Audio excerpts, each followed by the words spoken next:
রক্তটা ছিল এটা কারবালার ময়দানে হাজার হাজার গুড়া দিয়া আপনার পিষ্ট করে দিয়েছে। জোরে বলেন না নাউজুবিল্লাহ। আমার প্রিয় ভাইয়েরা, আমি আর আলোচনা সামনের দিকে নিলাম না। হুজুর যেহেতু চলে আসছেন, আমার অত্যন্ত মহব্বতের হুজুর, আমি শুরুতেই বলেছিলাম উনি আমার উস্তাজুল মুকাররম। ওনার কাছে আমি কেরাত পড়েছি, জোরে বলেন না মারহাবা। ওনার কাছে আমি দারুল কেরাত পড়েছি, উনি আমার সম্মানিত উস্তাদ। হুজুর যেহেতু চলে আসছে, আমি আর আলোচনা লম্বা করব না। ইনশাআল্লাহ অন্য কোনো সময় যদি দেখা হয় আলোচনা শোনাবো ইনশাআল্লাহ। আল্লাহ আমাদেরকে কবুল করুক, মঞ্জুর করুক। আর কারবালার সবচেয়ে বড় শিক্ষা হচ্ছে যে হক কোনোদিন বাতিলের কাছে মাথা নত করতে পারে না। হক যদিও দুর্বল হয়, কিন্তু বাতিল যদিও শক্ত হয়, বাতিল যদিও মজবুত হয়, কিন্তু হক কোনোদিন বাতিলের কাছে মাথা নত করতে পারে না। কথা বলেন ঠিক কিনা? আল্লাহ পাক যেন সেই কারবালার শিক্ষা, হুসাইন রাদিয়াল্লাহু তাআলা আনহুর প্রেম আর ভালোবাসা মহব্বত, আহলে বায়াতের প্রেম আর মহব্বত ভালোবাসা নিয়ে আল্লাহ পাক যেন আমাদেরকে কবরে যাওয়ার তৌফিক দান করেন। জবান খুলে পড়েন আল্লাহুম্মা আমিন। আমার কথাবার্তা এবং ভঙ্গিমা আচার আচরণে যদি আপনারা কেউ কষ্ট পেয়ে থাকেন, আল্লাহর রাস্তায় মাফ করবেন। বিদায় নিচ্ছি। ওয়া আখিরু দাওয়ানা আলহামদুলিল্লাহি রাব্বিল আলামিন। আসসালামু আলাইকুম ওয়া রাহমাতুল্লাহি ওয়া বারাকাতুহু।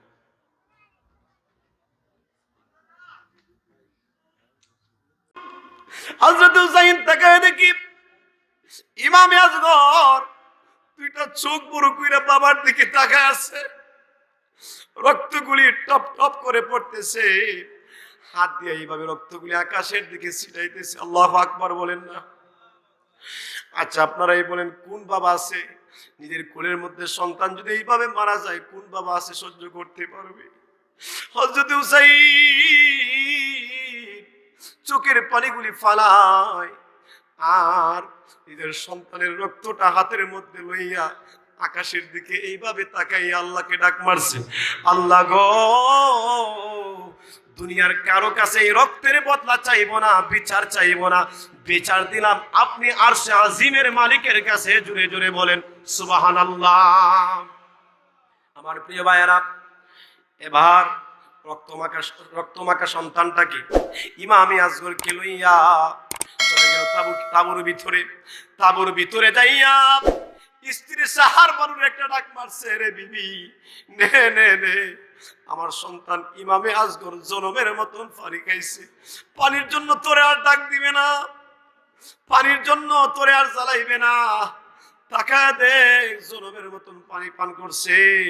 কিতাব সাক্ষী দেয় ভাইয়েরা আমার, হযরতে সাহার বানু যখন নিজের সন্তান কলিজার টুকরা নার্সিরা সন্তানের যখন এই দৃশ্য, এই হালত দেখলো, তাবুর ভিতরে একটা চিৎকার মাইরা বা ডাক দিছে, আল্লাহ এ কেমন জুলুম নবী পরিবারের উপরে। জুড়ে বলেন আল্লাহু আকবার।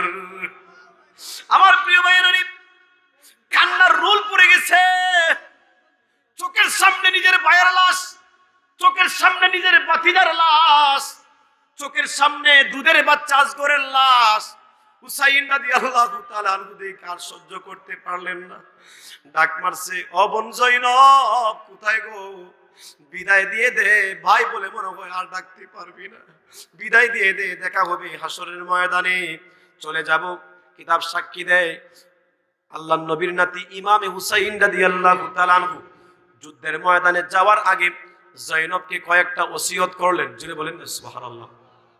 এর মধ্যে একটা ওসিয়ত হচ্ছে নিজের সন্তান জৈনুল আবেদিন, আল্লাহু আকবার বলেন, জৈনুল আবেদিনকে বোন জৈনবের কাছে আমানত দিয়া বললেন, বোন জৈনব, আমরা তো সবাই শাহাদাতের পেয়ালা পান করব, আমার এই জৈনুল আবেদিনকে তোমার কাছে আমানত রাখলাম, তুমি তাকে নিজের সন্তান হিসাবে লালন পালন কইরো। জুড়ে বলেন সুবহানাল্লাহ। জৈনুল আবেদিন যদি গো মারা যায়, নবীর বংশ থাকবে না। জুড়ে জুড়ে বলেন আল্লাহু আকবার। আরেকটা ওসিয়ত করলেন, শোনো শোনো, আমি যখন যুদ্ধের ময়দানে চলে যাব, আমি যখন শাহাদাতের পেয়ালা পান করব, আমার দেহ থেকে যখন উবাইদুল্লাহ বিন জিয়াদের সৈন্যরা মাথাটাকে আলাদা করে দিবে, তারা আমার মাথাটাকে লইয়া কুকুরের মতন তারা হেউহুল্লা করবে, আমার লাশটাকে তারা বিভিন্নভাবে হেউহুল্লা করবে, অপমান করবে, আমার লাশের উপরে বিভিন্ন রকমের জুলুম করবে। বোন জৈনব সাবধান করে নিলাম, সখিনা খেয়ে কারবালার ময়দানে যাইতে দিও না, বিলাপ করিও না, কান্না করিও না, ধৈর্য রাখবা, সবর করবা আল্লাহর উপরে। জুড়ে জুড়ে বলেন সুবহানাল্লাহ। কিন্তু আমরা দেশের মুহররম মাস আসলে পুরাটাই ভিন্ন। কথা বলেন ঠিক কিনা? হুসাইনের ওসিয়ত ছিল যেন আমার লাশ মোবারকের উপরে যখন জুলুম করা হবে, নির্যাতন করা হবে, সাবধান, আমার সেই লাশ মোবারকের উপরে যখন জুলুম করা হবে এটা দেখে তোমরা বিলাপ করিও না, কান্না করিও না। কিন্তু আমরা দেশের কিছু মুসলমান কের বুঝে আর না বুঝে, হায় হায় হায় হায়, মুসলমান বলতেও মাঝে মধ্যে শরম লাগে। মুহররম মাস আসলেই দেখবেন কের নামাজ কের রোজা, একদিকে আজান চলতেছে আরেকদিকে হেচ্চুনার হাতচুন চলতেছে। কথা বলেন ঠিক কিনা? এগুলা সম্পূর্ণ গুমরাহি বিদআত। কথা বলেন ঠিক কিনা? এগুলা থেকে আমাদেরকে আল্লাহ তাআলা হেদায়েত করুক, বাঁচায় দেখ, জুড়ে বলেন আমিন।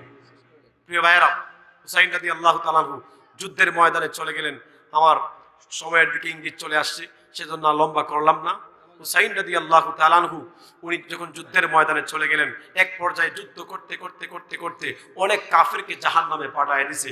এক পর্যায়ে দেখা গেছে হুসাইন রাদিয়াল্লাহু তাআলা আনহুকে শিমার নামে এক পাপিষ্ঠ এমন ভাবে আঘাত করছে বলে জমিনে পড়ে গেছেন। উনার দেহ থেকে উনার মাথাটাকে আলাদা করে বর্ষার আগায় করে উবাইদুল্লাহ বিন জিয়াদের কাছে নিছে। আর এইদিকে উনার যে দেহটা ছিল এটা কারবালার ময়দানে হাজার হাজার গুড়া দিয়া আপনার পিষ্ট করে দিয়েছে। জুড়ে বলেন না নাউজুবিল্লাহ। আমার প্রিয় ভাইয়েরা, আমি আর আলোচনা সামনের দিকে নিলাম না। হুজুর যেহেতু চলে আসছেন, আমার অত্যন্ত মহব্বতের হুজুর, আমি শুরুতেই বলেছিলাম উনি আমার উস্তাজুল মুকাররম। ওনার কাছে আমি কেরাত পড়েছি। জুড়ে বলেন না মারহাবা। ওনার কাছে আমি দারুল কেরাত পড়েছি। উনি আমার সম্মানিত উস্তাদ। হুজুর যেহেতু চলে আসছে, আমি আর আলোচনা লম্বা করব না। ইনশাআল্লাহ অন্য কোনো সময় যদি দেখা হয় আলোচনা শোনাবো ইনশাআল্লাহ। আমাদেরকে কবুল করুক, মঞ্জুর করুক। আর কারবালার সবচেয়ে বড় শিক্ষা হচ্ছে যে হক কোনোদিন বাতিলের কাছে মাথা নত করতে পারে না। হক যদিও দুর্বল হয়, কিন্তু বাতিল যদিও শক্ত হয়, বাতিল যদিও মজবুত হয়, কিন্তু হক কোনোদিন বাতিলের কাছে মাথা নত করতে পারে না। কথা বলেন ঠিক কিনা? আল্লাহ পাক যেন সেই কারবালার শিক্ষা, হুসাইন রাদিয়াল্লাহু তাআলা আনহুর প্রেম আর ভালোবাসা, মহব্বত, আহলে বায়াতের প্রেম আর মহব্বত ভালোবাসা নিয়ে আল্লাহ পাক যেন আমাদেরকে কবরে যাওয়ার তৌফিক দান করেন। জবান খুলে পড়েন আল্লাহুম্মা আমিন। আমার কথাবার্তায় ভঙ্গিমায় আচার আচরণে যদি আপনারা কেউ কষ্ট পেয়ে থাকেন, আল্লাহর রাস্তায় মাফ করবেন। বিদায় নিচ্ছি। ওয়া আখিরু দাওয়ানা আলহামদুলিল্লাহি রাব্বিল আলামিন। আসসালামু আলাইকুম ওয়া রাহমাতুল্লাহি ওয়া বারাকাতুহু।